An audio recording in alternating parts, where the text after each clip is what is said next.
പ്രിയപ്പെട്ടവരെ, പ്ലൂട്ടോ എന്നു പേരുള്ള പ്രിയപ്പെട്ട വളർത്തുനായയെ കാണാതായ വിഷമത്തിലാണ് നെടുമങ്ങാട് സ്വദേശി വൃന്ദ. നായയുടെ പേര് പ്ലൂട്ടോ. 2 ദിവസത്തെ യാത്ര പോയപ്പോൾ നായയെ കാട്ടാക്കട കിള്ളിയിലുള്ള നായയെ പരിപാലിക്കുന്ന ഒരു സ്ഥാപനത്തിൽ ഏൽപ്പിച്ചിരുന്നു. ഇതിനിടയിലാണ് നായയെ കാണാതായത്.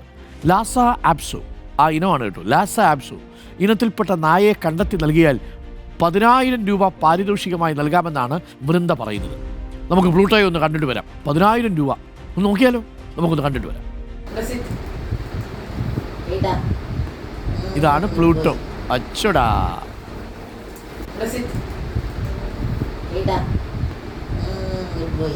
ഷെയ്ക്ക് ഹാൻഡ് കൊടുക്കുന്ന പ്ലൂട്ടോ. ലാസ ആബ്സോ ഇനത്തിൽപ്പെട്ട നായയാണിത്. അച്ചോ, ഇവനെ ഇപ്പോൾ കാണാനില്ല. വളർത്തുനായ കേന്ദ്രത്തിൽ ഏൽപ്പിച്ചതാണ്. പക്ഷെ തിരിച്ചു വന്നപ്പോഴേക്കും ഈ നായയെ കാണാനില്ല എന്നാണ് അറിഞ്ഞത്.